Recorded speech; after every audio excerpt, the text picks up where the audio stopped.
Whether you're watching your favorite NBA team at the arena, the bar, or hanging at home, grab an ice-cold Michelob Ultra and enjoy every moment of the NBA season. Stock up today and watch your team drop buckets with a bucket full of ice-cold Ultra. Michelob Ultra. Superior light beer. Enjoy responsibly. Copyright 2026 Anheuser-Busch. Michelob Ultra. Registered light beer. St. Louis, Missouri. Must be 21 plus to order alcohol. Alcohol available only in select markets. Ready to soundtrack your summer? With Red Bull Summer All Day Play, you choose a playlist that fits your summer vibe the best. Are you a festival fanatic, a deep end DJ, a road dog, or a trail mixer? Just add a song to your chosen playlist and put your summer on track. Red Bull Summer All Day Play. Red Bull gives you wings. Visit redbull.com/brightsummer to learn more. See you this summer. So good, so good, so good. Everything you want for summer is at Nordstrom Rack stores now, and up to 60% off. Stock up and save on the brands you love like Vince, Sam Edelman, Frame, and Free People. Join the Nordy Club to unlock exclusive discounts, shop new arrivals first, and more. Plus, buy online and pick up at your favorite Rack store for free. Great brands, great prices. That's why you Rack.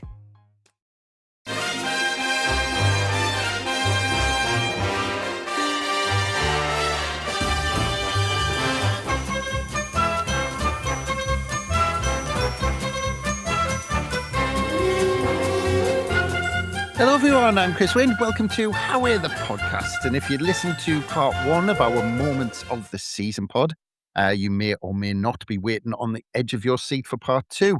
And if that's the case, that day has arrived. So after the lads ordered their positions from 10 up to 6, we can now complete the job and look at the top 5 moments in probably the most ridiculous year when it comes to the sheer amount of brilliant games and moments that we could have included on this list. So let's crack on. And first up, to help with this sort of decision making, is Gavin Henderson. Hello, Gav.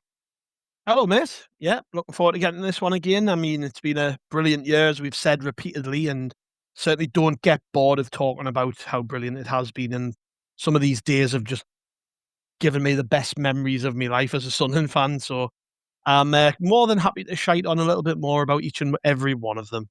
Yeah, it is interesting as well, because in this top 5, you've all got one that you included in your bottom 5. But we'll see how it all plays out, because next up we have Andrew Smithson with us. Hello, Andrew. Hello, mate. However, let's get stuck in. I can't wait to get this done. There's still loads to talk about. I know, and I can't wait to get on to one of the picks that you had in 7th, because I'm gonna quiz you on that one. But anyway. We'll get into all of that, because last but certainly not least, we have Jonny Hawley with us. Hello, mate. I think it might be last and least today, actually, Chris. I think this might be the one where that's fair enough. Hey, there better be an explicit warning on this pod, mind. Gav's opening up swearing. That's poor crack, that lies. I mean, what type of moron would do something like that, Jonny? Only a certified idiot, I think, would come on and embarrass himself like that.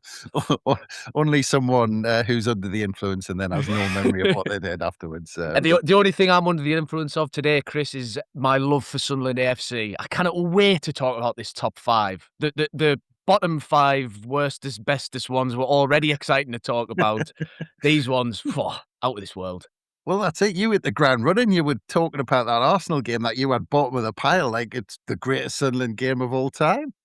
Well, look, the season we've just had, we could have made probably a top 50 of this, and we could have been talking about 50th just the same way we were talking about 10th, and the same way we'll be talking about 5th and 1st. So, if you can't enjoy this season of all seasons, get a grip.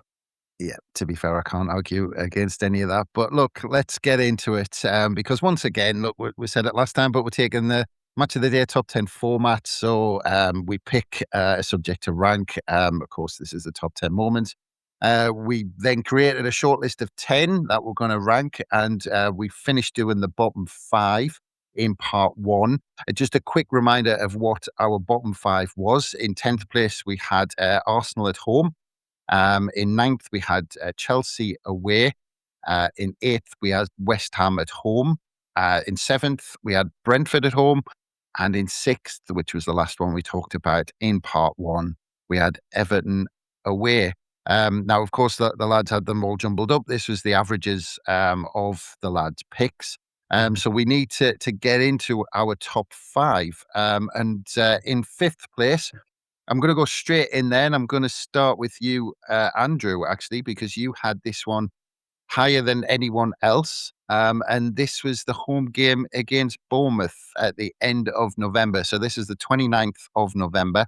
And this one, I think, was the one that got me slightly confused in part 1, because I think I confused this with the Brentford game in terms of the opposition shithousery that led to some long injury time. Well, as I said, you had this one up in 4th, and this, again, the whole theme of this season, and last season till the end, coming back from behind out most points in the Premier League from losing positions and all of that, Andrew. And again, this is another perfect example, isn't it? It is. And give you your dues. I think there was a lot of games in the first half of the season where time wasting was an issue. I think, I mean, against Brentford, it probably was a problem, because wasn't Isidore's goal something like 90 plus 6 minutes? It was something that was happening a lot, and it was annoying us as fans. So Bournemouth probably did it. Brentford probably did it. I think, though, yeah, Bournemouth might have taken it to extremes. For me, though, this game we keep touching over this same point about how, like, previous Sunderland would have folded, previous Sunderland would have lost. We are experiencing a new club with a completely different mental attitude. To be 2-0 down and come back and win against a good side. I mean, Bournemouth, towards the end of the year, were looking like they might have qualified for the Champions League. They're a quality team, and we've come from behind to beat them. And at no point was it a fluke. It was just through the team saying, right, lads, time to pull up our socks, get us out of this situation. I think it was the first time since 1984 that we've done that in the top flight, come from 2 behind. So we're going to, maybe everybody else has cottoned onto this already. I'm going to have to get used to the fact that the Sunderland I've supported for most of my life is gone. We're really in a new era. I know I'm repeating it all the time, but it's amazing to see. And as well, I think one of their goals was like a long range effort after a mistake by us, which again, in the past, I'm thinking straight away when Kelvin Davies got lobbed in the Premier League, and just everything went to shit from that point. I think at that stage against Portsmouth, that was their equaliser, and then they went on to win 4-1. Well, on this occasion, we didn't concede a bit of a horror goal. No bother, lads. We know what to do. Just stay calm. We know what our jobs are. We'll play ourselves back into it. And other teams might see that happen 2 or 3 times a season and just think it's part of football. Well, for Sunderland, it's not been until now. And now we're in this period where just with this group of lads, anything's possible. And it is amazing, and I'm going to come on to you, Gav, because you've got this in 6th place. Again, it's 5th overall. But actually, looking back at it, and we're talking about it, you've got it 6th, Andrew had it 4th, it's 5th overall. It is a really strange day when you look back at the game. I was just reading through, again, the notes that I made on the day, and you go 2 behind after 15 minutes, but the first goal, I think, was a bit sloppy in terms. I think Michele slipped, and Alderete and Ronaldo kind of didn't seem to help out Roofs in the follow-up. Second goal, I think Talby sold a pass short. I'm looking at my notes for half-time. I'm saying it was a bit unorganised and chaotic earlier on. I actually asked the question, is it Xhaka's worst 45 minutes so far in a Sunderland strip? And that's how the first 45 minutes was. First minute of the second half, Xhaka plays a fantastic ball through Traore, and it's one of Traore's best moments, isn't it, just to get us back in it. But again, it's this going behind 2-0, Bournemouth a good side on top, but we just able to regroup at half time and turn it around. Yeah, and unlike a lot of our sort of late surges or comebacks from going behind and what have you, we had this one sewn up by the 69th minute. I say sewn up because Bournemouth then hit the bar, didn't they, with a long ranger, which kept us on our toes a little bit. But I keep repeating myself about this team. It doesn't matter that they go behind. It's almost part of the way they think. It's a mentality thing, isn't it? Like, where teams often crumble when going behind. We don't let it phase us. We've almost normalized adversity. It's like, well, yeah, we are probably going to go behind every so often. And when you get your head around that, it's a lot easier to deal with, and there's not sulking, and there's not infighting on the pitch, and there's not players letting their effort levels drop. It's almost just, this happens. It's a part of what happens, and we just get on with it. And it was a fantastic comeback, really. And I'm annoyed I missed the Traore goal coming back from the loo, because it was that close to bloody half time, wasn't it? It was 40 seconds in or whatever. But that was almost like, you have to imagine that the team talk at half time had set us up to then go on and do what we did. And getting the early goal gave us a great platform. And then, Robbie gets a header from a corner, which, again, we didn't probably do enough across the season, is put balls in the back of the net from crosses into the box. But, again, a lot of these results in isolation are fantastic anyways. But then when you consider how well Bournemouth done this season, not many teams did take 3 points off them across the season. We were one of them, and I was absolutely over the moon after this game. I thought it was a brilliant performance from the lads, and we fully deserved the 3 points in the end. Yeah. It was a strange game, Jonny. Again, looking back, and I just noticed as well, Mundell came on just before the winning goal, and he played his part in it as well. But I was just looking at talking about chaos and chaotic. I was making notes that Alex Scott should have been potentially given 3 yellow cards in that first half, and then I think he went off just around the time we equalised early in the second half. But again, it was, and then there was, of course, the red card in injury time, and there was 8 minutes injury time. And I've made a note of SAFC shithousery, which our game management must have been going well at that point. But it was, even though, we were coming out with all these results, and I think it might have been Andrew who mentioned it in part one. There was the Burnley game where we blew a side away. Didn't happen very often. And every 3 points we got, Jonny, we had to really dig in and earn them. Oh, yeah. Talk about digging in and earning 3 points. That was the poster child game for it, wasn't it? I mean, 2-0 down, and I can't remember whether it was the first or the second, but, getting your keeper lobbed from nearly the halfway line, like, they're not circumstances you'd choose to set up the ideal home game in the Premier League, I don't think. I just remember this game, I was so sleep deprived because I came straight from my holiday in the bloody Caribbean. So I had about 2 hours kip in like 2 days. And being all over the parish trying to get to the game, but, it was worth it in the end. More than worth it. But I was that sleep deprived that I celebrated Bournemouth's goal where they lobbed roofs, because from where I was sat, and I was struggling to see it that much, I thought it had smacked against the post. So I'm getting up going, way! My dad just looked at us, what the hell are you doing? So if anyone heard a random bloke celebrating Bournemouth's goal in the East Stand, sorry, that might have been me. So yeah, bizarre day, but it's so, in a weird way, this was sort of the closest to the old typical Sunderland that you got this season, where it's like, for Sunderland to win a game scoring 3 at home, of course they've got to go 2-0 down first, and of course they've got to, embarrass themselves with the way they concede the goals. Like, yeah, of course. We can't have anything the easy way.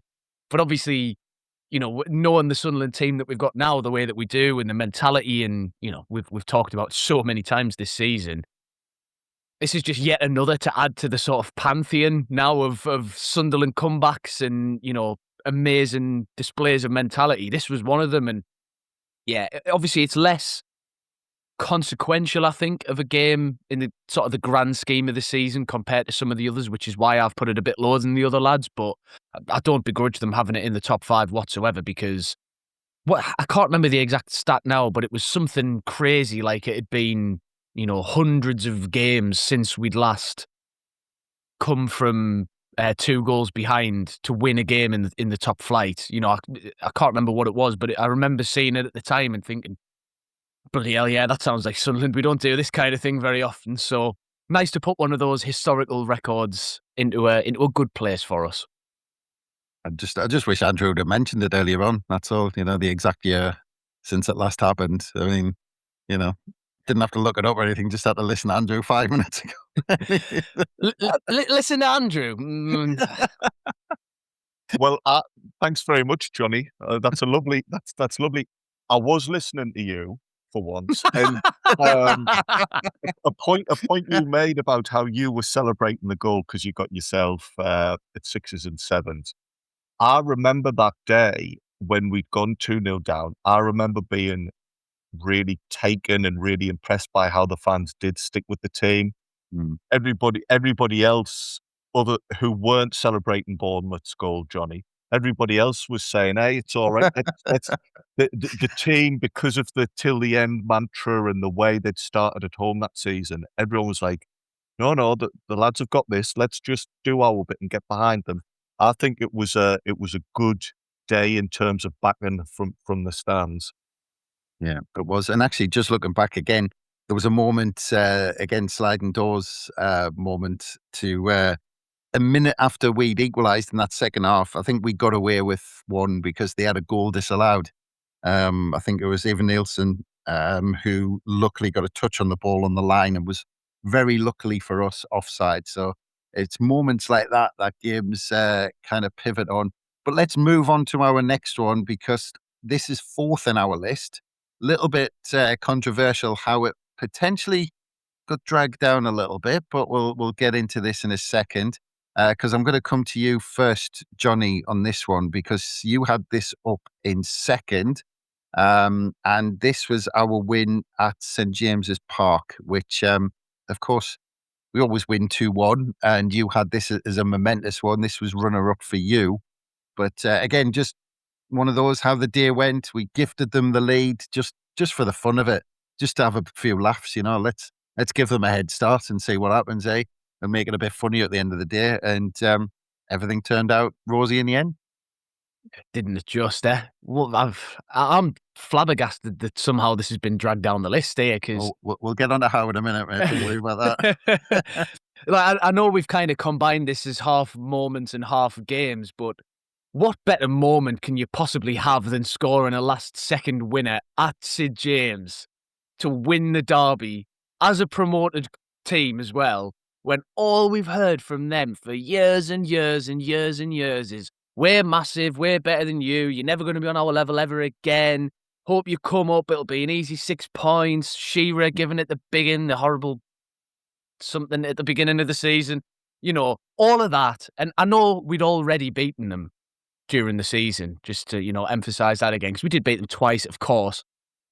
But come on, what was it, the latest ever in terms of time in the game, the latest ever winner in a time we a derby, and Brobby being the one to do it, and the celebration with his shirt off in front of their fans, and Enzo double nutmegging, was it Hall and Byrne, I think? Dan Byrne doing the amazing Dan Byrne dance as the ball passes through his legs. What more can you say? It was magical. And I remember watching it in a sports bar in Headingley, and obviously being in Leeds and us kicking off in the middle of the day at 12 o'clock. There wasn't exactly many other people in the pub, so there was just like me, another Sunderland fan, and a group of 3 or 4 mags.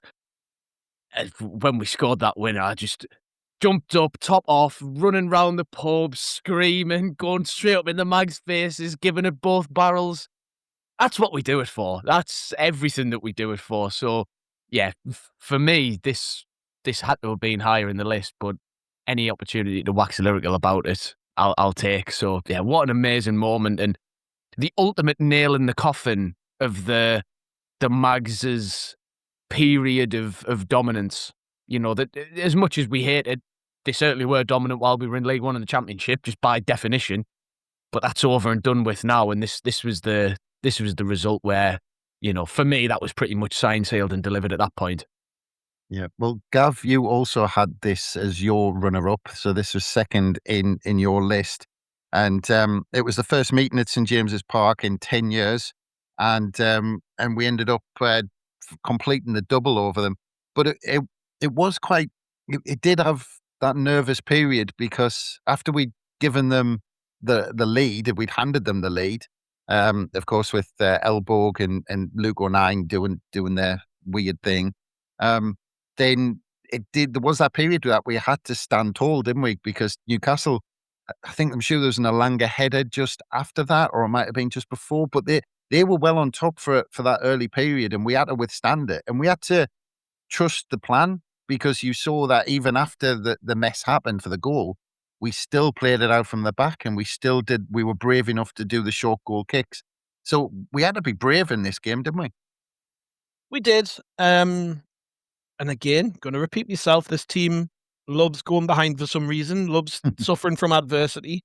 I wish they wouldn't play with our nerves as much as they often do, particularly in this one.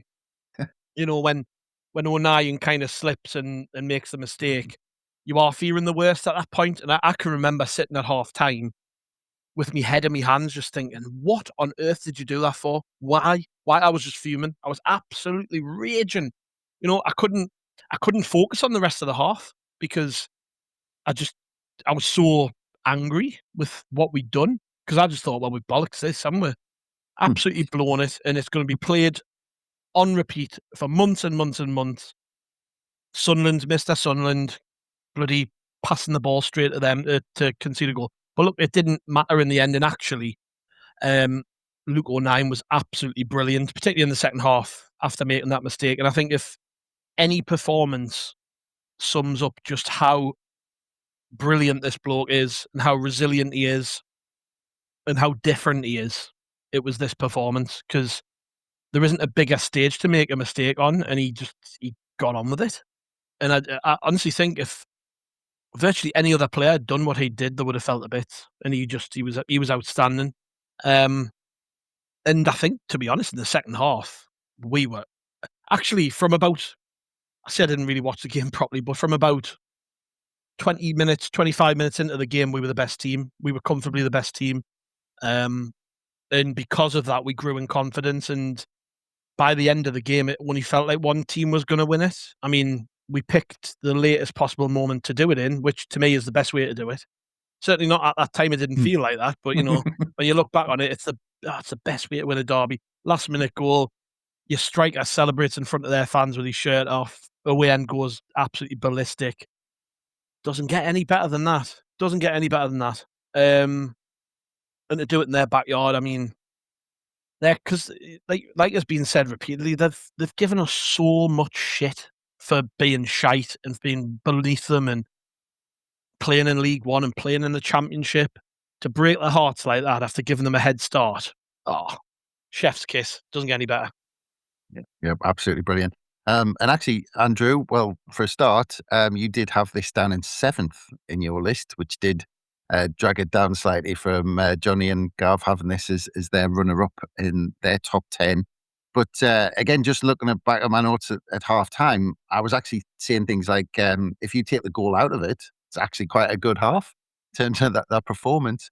And again, actually, just the aesthetic look of the game as well. Same strips as 1990 as well, of course, in those in that playoff game, which looked a treat as well. But yeah, again, you know, the fact that we had to withstand that. And the other thing I was taught, Andrew, that Gav mentioned about Luke O'Nien, so there was 6 Sunderland yellow cards that day.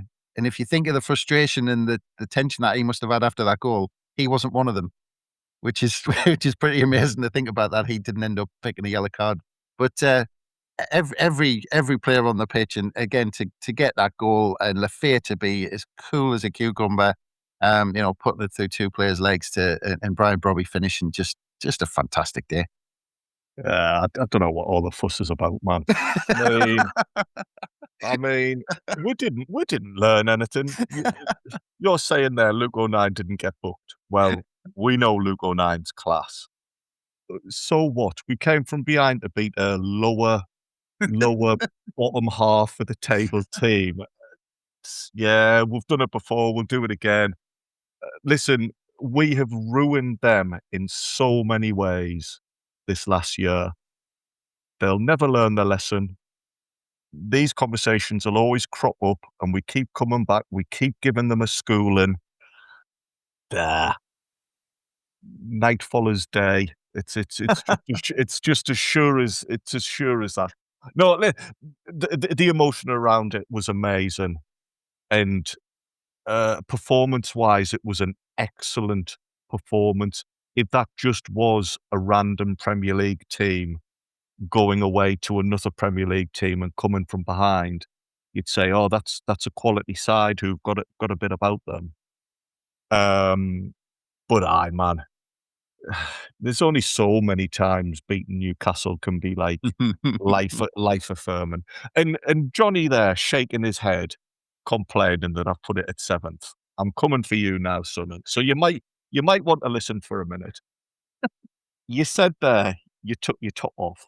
Is there any chance of you putting it back on yet? Because you sat there wearing that vest. We're talking about explicit content. Anybody who could see the visuals and not just the audio, he's sat there with the gun show, his muscles out for all to see. It's distracting. It's putting us off. I mean, you're a fine figure of a man. You're putting Brian Brobby to shame. I mean, when he ripped off his shirt, I thought, he looks like a weakling compared to I was thinking more of Ronaldo myself. But if anyone could see the visuals, they'd just be made blind by the sheer pale white reflection of me arms coming off, like, because they've not seen the sun in about 8 months. Gav's right that the best is very Ronaldo reminiscent, and I am just teasing. You're looking good, but if you're going to sit there and admit to not listening to me, I think it's only right that I have my moment back at you. Yeah, that's right. One not listening equals one fashion dig. I'll give you that one. I think that's a fair exchange. No, it's not even a fashion dig. I mean, you're looking well, but I think the point is, Jonny, old fellas like us would just be glad to get away with wearing a vest top like that, Jonny. But anyway, before we get into our top 3, I think that's a good chance for us to take a quick break. So we'll be back very soon. Study and play come together on a Windows 11 PC. And for a limited time, college students get the best of both worlds. Get the Unreal College Deal. Everything you need to study and play with select Windows 11 PCs. Eligible students get a year of Microsoft 365 Premium and a year of Xbox Game Pass Ultimate with a custom color Xbox wireless controller. Learn more at windows.com/student offer. While supplies last. Ends June 30th. Terms at aka.ms/collegepc. This is what everyone's talking about. everything's on the table. This is what champions come to take. This is what everyone came to see. And the slam! No do-overs. No second chances. No more Mr. Nice Guy. This is winner take all. The NBA Finals continue on ABC and the ESPN app. Where is Daredevil? I'm right here. Don't miss the return of Marvel Television's Daredevil Born Again. So what's next? I feel liberated. We're gonna take this city back. Over-medicated. In an all-new season, now streaming only on Disney+. They're hunting us. It's time we started hunting them.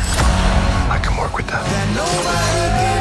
This should be tons of fun. Marvel Television's Daredevil Born Again, now streaming only on Disney+.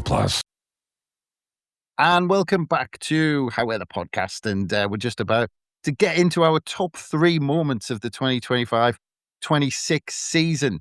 And we're going to go to our third placed pick overall, of course, taking all the averages into account. And actually, Andrew, I'm going to start with you on this one because you've got this as your runner-up, which is Granit Xhaka signing for Sunderland.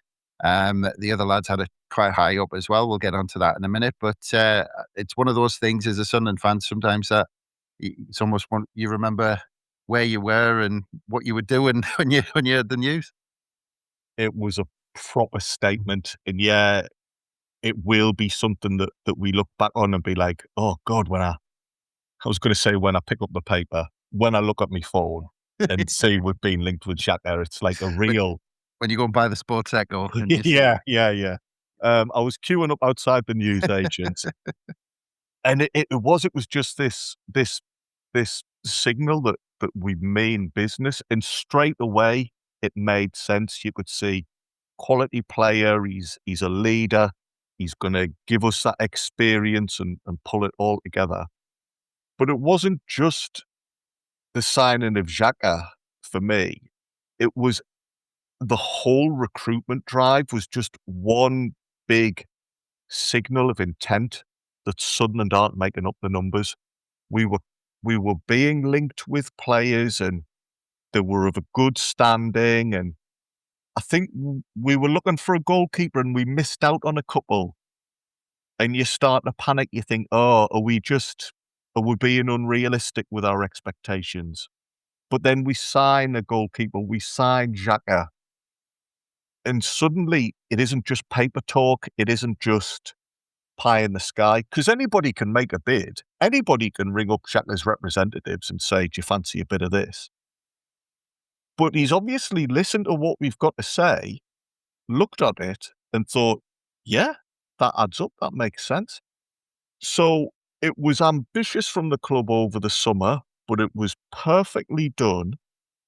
We heard off plenty of people, the team won't gel. You bought too many players, if anything. You've been disloyal to the lads that got you up here. But it was perfectly pitched. It was perfectly balanced.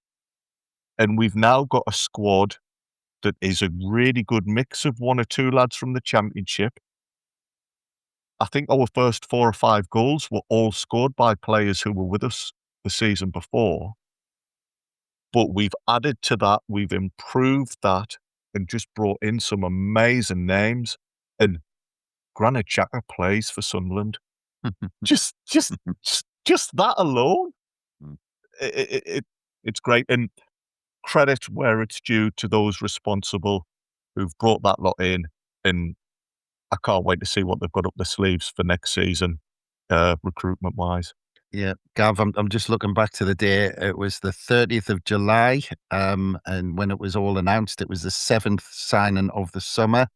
So Lafay had already come in, Diarra, Siddiqui, Ronaldo, Talbi, and Adingra had already signed. And again, the initial report said that Sunderland were going to pay an initial 13 million fee for Xhaka with a potential for an extra 4 million in add-ons. There were some people questioning at the time, but potentially 17 million looks an absolute steal to end of his first season, doesn't it?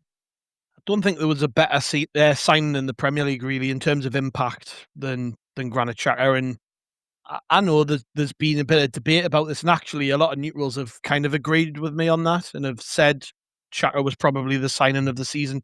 Seen other names like, Shirky at Man City, for instance, but in terms of influence on one single team, there can't have been anyone better, because he has set the standard for everyone else. He might not have been the best player in every game. He has been the best player in a lot of games, but he sets the standard every day in training of what a big club acts like, how big players carry themselves and train every day, and that mentality of winning games. You think about a lot of these games where we went behind and we've come back and won and stuff. I don't think that happens without him in the team. So to take yourself all the way back to when he signed, that is why he was brought to the club. It's great that when a signing comes off perfectly like that, isn't it? Because it's like, you've got you visualize what kind of impact a player could have. But he also had offers from Saudi teams, from Turkish teams, other teams in Europe, where it would have been a bit of a retirement plan for him, if anything. I think would have been more like, well, you can go to Turkey, you can go to Saudi, and you can treble your wages, but are you going to get the same fulfillment from what you're doing every day in training as you would going to a club like Sunderland? And to be honest, I don't think we've made it a better signing ever, really, when you consider the fact that we convinced a player who was on the Ballon d'Or list the year before to come to a team who finished 4th in the championship. Like, Kirill needs a bloody statue just for selling the project to him, really. And it's been remarked a few times, hasn't it, about how we signed. We woke up in the middle of the night to a phone call from a Swiss number thinking, what the hell is this? And it was Kirill trying to convince him to sign. And if you remember as well, it wasn't a certainty that he was coming. It kind of drew on for a little bit. It was sort of 3 or 4 weeks, wasn't it, where you were hearing reports in the German press saying, well, Sunderland don't quite want to meet Bayer Leverkusen's valuation and other teams are interested and yada, yada, yada. In the end, Kirill just said, I will pay what you want. I want him. He sent his private jet over to Germany to pick him up to make sure the deal was done and got it done. And the excitement which came with that was unbelievable. And the only little black mark against it, which annoys us a little bit at the time and still annoys us now I think about it, is some dick decided to leak photos of him in his doing his announcement video, which completely ruined the surprise and the hype around it. We all knew it was coming. Somebody took a photo of him from within the room where Xhaka was doing his video, and I think it came out like a day before it should have. And other than that, like it was still a really special moment. And the hype video the club did around it, it was different to what we've done for any other player.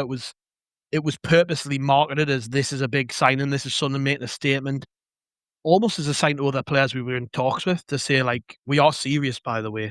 This is a massive signing for us, and we want you to be part of the journey too, with Granit Xhaka leading you the way. And yeah, I mean, the results speak for themselves. He's been tremendous. I wish he'd refined his ability to shoot, because he's lost that a bit. He spent a full career banging them in from 25 yards and then never done it once for us, which is just typical Sunderland, isn't it?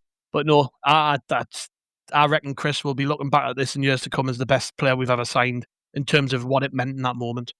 Yeah, absolutely. And you had that moment in 5th. Jonny, you had this in 3rd. And again, I'm just kind of looking back at his quotes that day. He says, I'm very proud to be here. When I spoke to the club, I was excited and I felt the energy and the mentality that all the people and players have. It's exactly what I wanted. And I have a very good feeling we are back to where this club needs to be, and we want to stay here to write our own history. I feel that I'm ready to help the team with my experience, but with quality as well. And Jonny, it's amazing how many players have signed for Sunderland and said the words. But I tell you what, when you read that back almost a year later, he's lived it. I mean, he's held himself up to everything he said that day, hasn't he? Well, the poor bloke said that he wanted to struggle and experience a relegation battle when he first came. So, if anything, it's been a massive failure of a transfer from his point of view. Look, what can I say about Xhaka that the others haven't already said? I mean, as you say, Chris, those words, they're almost prophetic now when you read them back. And, the energy and the project and the vision, I mean, it was all delivered on in spades, wasn't it? I can't sum it up better than Andrew did when he just said, Granit Xhaka plays for Sunderland. Like, what are we all talking about? A few years ago, we were in League One. Last season, we were in the Championship. And now our first season back in the Premiership, we've just been captained by a world-class footballer. It's ridiculous. I think, I think Xhaka's possibly the most influential single signing ever made in the English top flight. I think you can argue. There's a lot of football history that none of us sat on this call can remember because it was before our time. But I honestly can't think of anyone who's done more than him in such a short space of time. Again, like, we were in League One 4 years ago, and now we're in Europe, and it's because of him. Obviously it's Labris and it's the ownership and everybody else, but the major driving force is Xhaka. We all know that. There's no shame in or disgrace in admitting that. Like, he is certainly out of anyone on the pitch, the one who's driven us more than anything. He's probably, the main reason we signed Nori Mukele, who, look at how good he is. And, you can go through all the sort of individual ripples, but I can't think of anybody else who's had such a transformative effect, not just on the team in terms of quality on the pitch and in terms of influence, like, how many times have we said he's like a manager on the pitch and all that? Driving the standards in training. I mean, I remember an article early on in the season where Wilson Isidore was talking about how Granit Xhaka had been on to Chris Rigg early in the season and, telling them, you've got to improve your attitude a bit in training and, you've got to be constantly giving it everything. He's come in and he's just grabbed everything by the scruff of the neck and just dragged it up to his level. The belief of the fans, we're a different fan base in the stadium, I like now, than we used to be. How much do we get behind the lads constantly all the time? And Jacques is delivering that in the dressing room. We talked when we were mentioning the 2-1 at Chelsea, at Stamford Bridge, how, Jacques is the one at half-time telling them, no, don't worry, we're going to win the game. He's phenomenal. He's the best player we've ever had. I don't think that's controversial to say. And the moment that he signed, again, as the lads have said, that's the moment where I was about to say that's a moment where it all starts feeling real. It's actually the opposite. It's the moment where it sort of goes straight off the deep end into where this has to be some sort of dream that I'm having. I'm under some kind of substance influence here that isn't letting us see the world clearly. I mean, I'd just been to see Oasis the night before, so I woke up ragingly hungover, checked my phone. Oh, Granit Xhaka signed for Sunderland. So I think I need to turn over and go back to Kip here, lads. It's genuinely a point worth making again that it didn't feel real. It genuinely didn't feel real.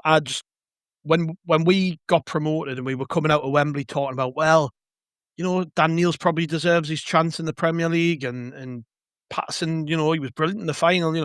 I didn't imagine we would be even looking at that caliber of footballer. And for me to then go out and sign somebody I didn't even imagine was in our grasp was genuinely just mind blowing. Yeah. I could not believe for even 1 second that Sunderland were going to sign Granit Xhaka of all people. And people did try and talk it down, didn't they? Like his legs have gone. His legs have gone, haven't they, Gav? Legs have gone, too old, this, that, and the other. He was crap at Arsenal for a bit. Whatever. He'd gone to Germany and achieved something along with Alonso as the manager and other people that nobody had done. They completely upset the apple cart when it came to Bayern Munich's dominance of German football. They went a full season unbeaten. They should have won a European trophy. They won the domestic double. And he was the man in the dressing room. And then look at Bayer Leverkusen subsequently. They've kind of tailed off a bit since him and Alonso have left. And you know, that influence that a man can have on his teammates, on the people he works with every day, cannot be understated. He's going to go on and be a world-class manager because you just see what you're seeing from him. He's basically a manager who's still got the ability to play football, and and the club are quite happy for him to have that influence on the group and on the way things run day to day. I remember the other day I saw something. I think it was the kit man put something on Instagram or LinkedIn or something, and it was a card written by Granit Xhaka and Luke O'Nien just thanking them for everything. These are the things we don't see as fans that make a giant difference behind the scenes, where we've probably not had those standards. He's worked under Wenger at Arsenal, under Arteta at Arsenal, under Alonso at Bayer Leverkusen, and has been in big clubs with elite performance environments there, and will have looked at Sunderland and gone, this is where we need to improve this, that, and the other. And the club have said, well, he knows his stuff. He knows what he's doing. So genuinely, you could be right, Johnny, when you say that he may well be the best signing the club's ever made based on their needs for that time. We're not talking about a top club going out and spending 60 million on a striker who won them the league here. That's already a club in the good place. They have improved on things.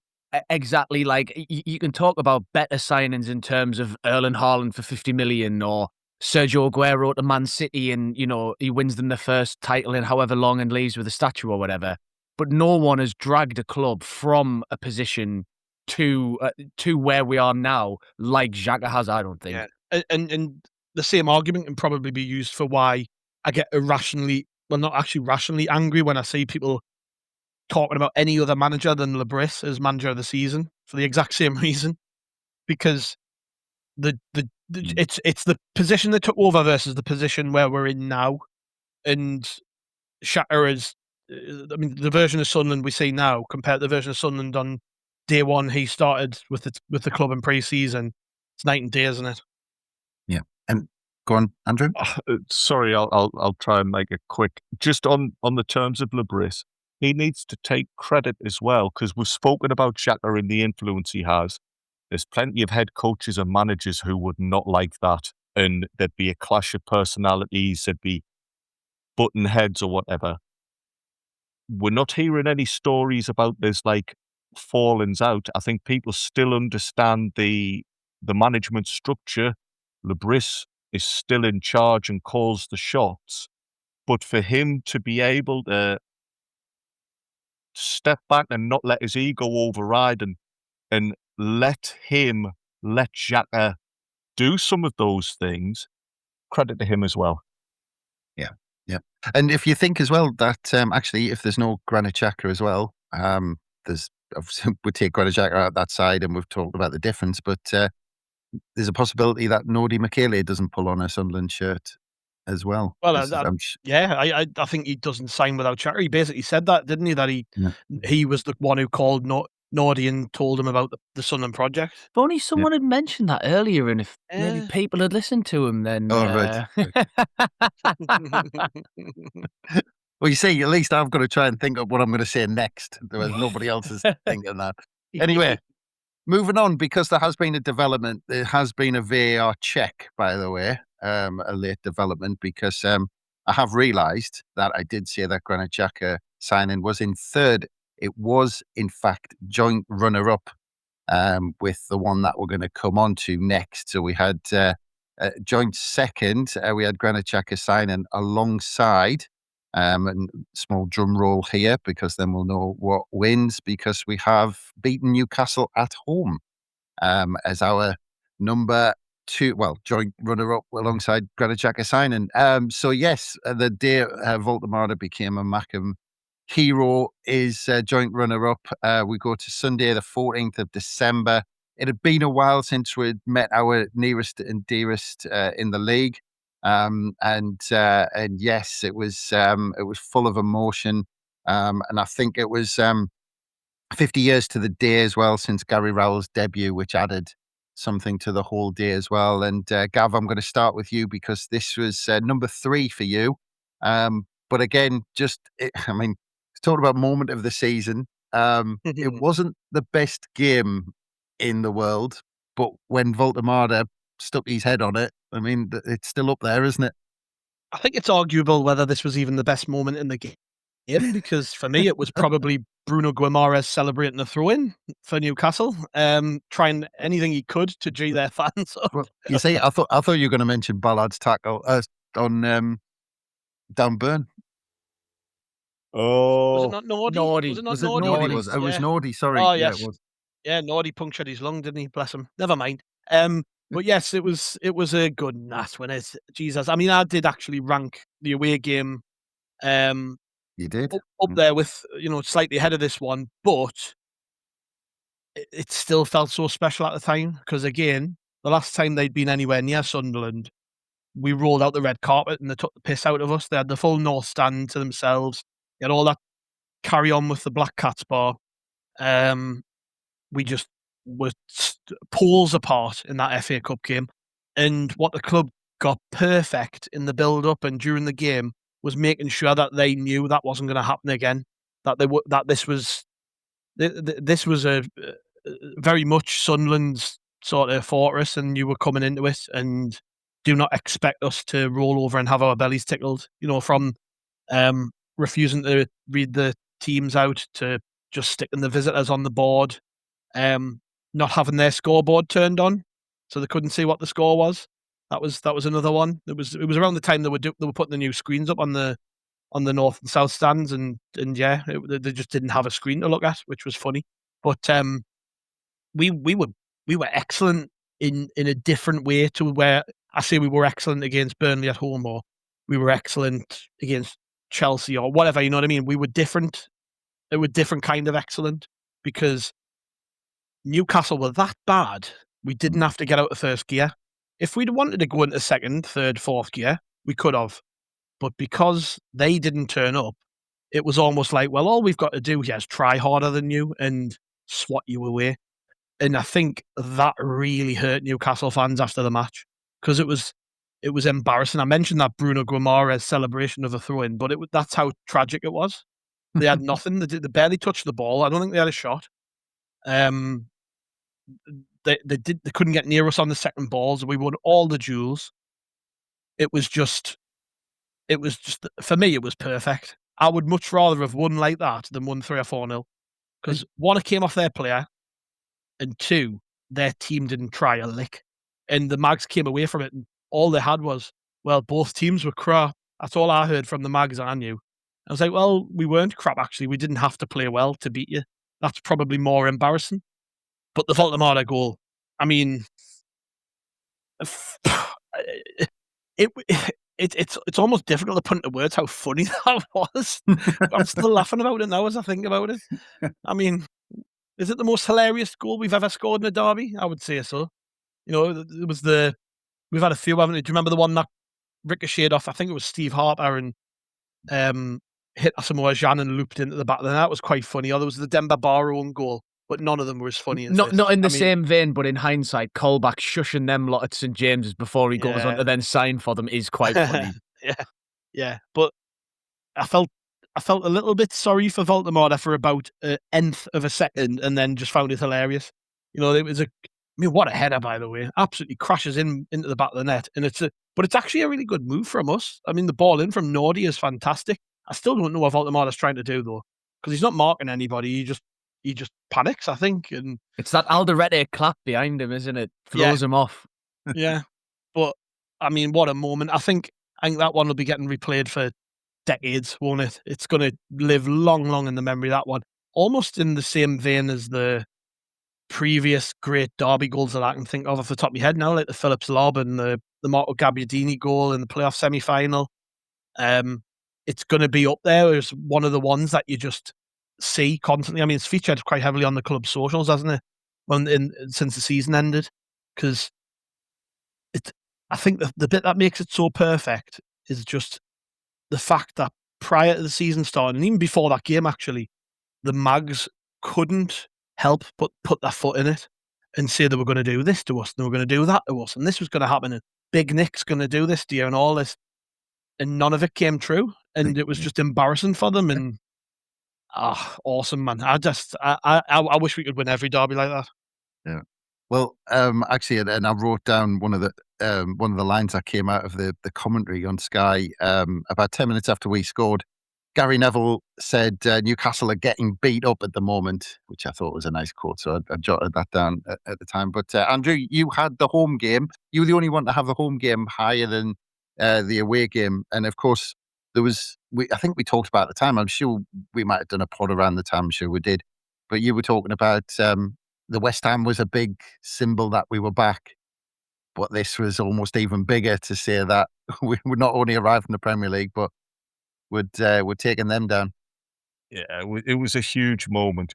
I mean, the away game was special, and the further away we've got from it, it has grown on me. But because the home game came first, and as Gav mentioned, it was the first time we played them in the league in years, and it was the first time since the takeover, and all they have become since then. All they represent, every single snide comment and ridiculous video of singing "We're the richest club in the world" and all of this, and you're just League One jobbers. You're never going to be on our level again. Well, we're not only on your level, we're above you. It was perfect. Again, as Gav says, the way we referred to them as the visitors. And that relates to something else. It's perhaps not for this pod, but the relationship between the two areas and the attitudes and how we view ourselves and how we view each other as rivals. I think it was really important that we stood up and said, no, we are Sunderland and we are proud of who we are.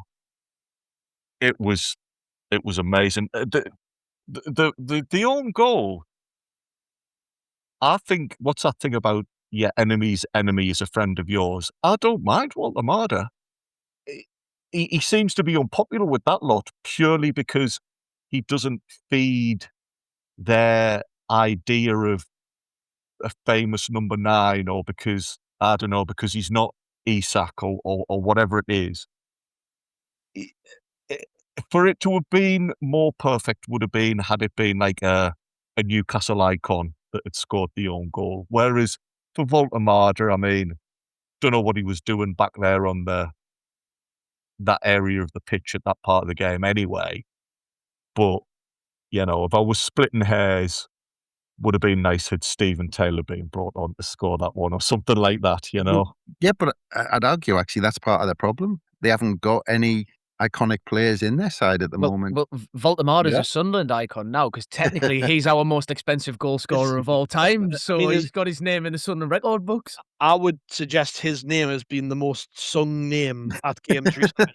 It's all you hear, that song. That chant is still living rent-free in my head, Mike, and it will be all summer. Yeah. Well, it does lead us on to our moment of the season. So if we can be bothered, we'll place the trumpets here later because out at the top is our final day of the season against Chelsea, which all three of you had at the top of this list as moment of the season. And it's the exact reason why we picked games rather than moments, because one of you, I can't remember which one, but somebody made the point in the chat, Johnny's put his hand up there, that if we'd done moments of the season, all 10 might have come out of this day against Chelsea. So, Johnny, for you putting your hand up and being teacher's pet, I'm going to start with you on this because maybe you've got the least memories of the day. I don't know, but I'm going to start with you anyway. But yeah, Johnny, I'm just going to put it over to you because we beat the world club champions and qualified for the Europa League, and I'll let you fill in the blanks. If you because you have a few blanks. Oh, hey, I think you's going to need to fill in the blanks for me as you talk, actually. But if you could bottle that feeling of specifically the moment where that Europe graphic came on the scoreboards and everyone looked at it and saw it, and we had that, you know, that moment of reaction together, and you were like, oh my God, not just have we made Europe, but I was like looking at it sort of like, hang on, does that say Europa League instead of Conference League? Oh my God. If you could, you know, turn that into some sort of substance you could put in an IV drip, I would give you every penny I'll ever earn for a milliliter of it, because that feeling of the culmination of everything, not just over the season, but a bit like we all kind of said after the playoff final last year, right? You know, that moment was the explosion of 8 years of torment and suffering and pain and everything we'd gone through to get to that moment. This was that again, except instead of it being a promotion, it's purely a prize, if you know what I mean. We kind of said it a little bit in the build-up to the game about how the pressure was different because there wasn't any jeopardy this time. There was only something to go for. And that's such a unique feeling for us as a fan base, because how many times have we ever really experienced that? Certainly any of us who are living watching Sunderland now, we don't get that feeling very often. You know, the League Cup final in 2014 was probably the last time that we had a purely positive opportunity there for us. Sort of the feeling of taking that opportunity on I mean, you know, we can go through all the details of the day. I mean, I'll leave it to the other lads to wax lyrical about that, but everything, the weather, the atmosphere, the performance, it all was there. And then at the end, it's topped off by that moment of seeing that we've not only have we qualified for Europe, we've qualified for the Europa League. I don't think I've come down from it yet. You know, I'm going to be riding that high all the way through the summer into the start of next season. I don't think I'll come down until and unless we get knocked out of Europe. Yeah, the absolute pinnacle of my Sunderland supporting life. And as I'm a sad act, that also means it's the pinnacle of my actual life, full stop. So there was, I said earlier, I actually lied saying there wasn't much between these moments in the list. For me, this is number one. And then there's, you know, a gigantic gap between this and the next one. Not to denigrate the others, but just because this is such, like, we've never seen the likes of this at Sunderland. And who knows whether we'll ever see it again, you know? We all hope we will, but this could be it. But if it is, I tell you what, we've enjoyed every single second of it and then some. Yeah. Just wait till you have kids, Johnny, and then you have to start lying about what the best moment of your life is. But we'll come to you, Andrew, because Johnny's talking a lot about the emotion and everything, but what a fantastic performance on top. Oh, it was brilliant, and it's what we've come to expect from Sunderland. Again, I know we've discussed this before about how like old Sunderland would have choked or would have duffed it. There wasn't a hint of it. Until Cole Palmer made it 2-1, we outplayed Chelsea in every aspect. It was a great performance, and the type of performance that makes you think we can give the Europa League a go. I don't think anybody's fearful that we're going to get embarrassed or look out of place on the European stage, because we're more than capable of producing good football, structured football. You know, there's a plan to it. It's not like we're a one-man team or we've only got one idea. We're in a good state generally. But it was a great performance, not in keeping perhaps with a game of that magnitude. We didn't look nervy or anything like that. Sorry, Andrew, but just to say, I think you're spot on, right? Because you mentioned as well, like the performance. Oh, we've almost come to expect it. The whole day, just knew we would win. And everyone I spoke to, it was exactly the same. Nobody was going, oh, well, we might not get a result. It was, will Brentford go for us? Will Brighton go for us? But I probably haven't felt that way since the Wickham playoff final on a big day like that, where you just woke up and you just went, oh, yeah, we're going to win, because we had full confidence in ourselves, didn't we? Yeah. Yeah. And that's a lovely feeling, to look at the squad, look at the starting 11 and just be able to put your trust in them and think they're going to give it their all. If it doesn't come off, it'll not be through lack of trying or because they're not good enough. It'll just be the circumstances. So yeah, it was a statement win. I think everything around it perhaps makes it the best day the Stadium of Lights had. A lot of people might say the 4-1 win against Chelsea, funnily enough, and I'm always trying to place things in the wider scheme of Sunderland history. I know that's a bad habit of mine. Maybe after the summer I might revise this, but at the moment I think that is the defining moment in Stadium of Light history. And one just little thing that I just can't get out of my head, I keep replaying it, like the other lads have said, how you keep reliving these moments.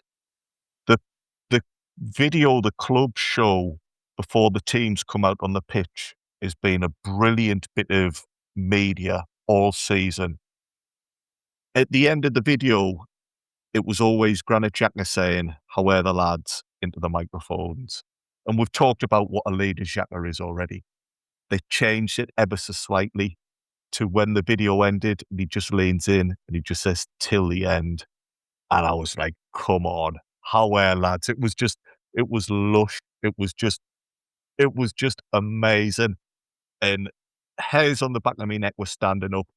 The team came out and I was ready to just die for the club in that moment. Yeah. Great day. Gav, we're talking about one of the best moments in one of the best seasons in Sunderland's history. And I'll give you the last word on it. But one thing I will mention as well, that it was to end off our first full season since we rebooted as How We're the Podcast as well. So as you've said previously, it was all down to us, really. You know, it was none of this signing great players, and it was all down to us, of course, rebooting this podcast. But yeah, Gav, I'll give you the last word. Best moment in one of the best seasons supporting Sunderland. I agree with what Jonny said. I think it's the pinnacle of my time as a fan. And given I've seen us win twice at Wembley, I've seen us beat Newcastle plenty of times. I mean, I always thought that the Ballard header would never be topped. And it was on that Sunday against Chelsea. It was just an unbelievable day. And people still talk about the playoff semi against Sheffield United in the 90s, when apparently, by all accounts, I was too young to really realise it, I think, at the time. So, I can only go off what people tell us about it, but was the best atmosphere that the stadium has ever had. I've heard people say that to me, then after Sunday say to us, no, Sunday was better. The atmosphere was just ridiculous from the first minute to the last. Every single second ball, header, tackle, throw-in, corner, were cheered like a goal. And the players responded and were throwing their arms up at the fans. And as Jonny said, it was always going to be our day. I think we knew in our heart of hearts we would win. It was whether the other results would fall into place. And I don't get a signal in the ground. My signal's terrible. So I'm relying on people around us to keep an eye on the results. And you're listening to people talk about what's going on elsewhere, and everything fell into place. It was just our day. Almost like the Wickham game, like Jonny talked about there. On that day, I just knew Sunderland were getting promoted. I just knew it. And then everything fell into place. We scored the goals and we won the game at Wembley and we got promoted. With this, it was a similar sort of thing. We did the business on the pitch. Results elsewhere went our way. And then almost...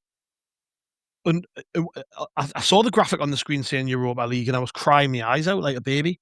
But I already knew because people had told us around it but I still needed that confirmation on the screen to say, yes, it is true. That's actually what's happened.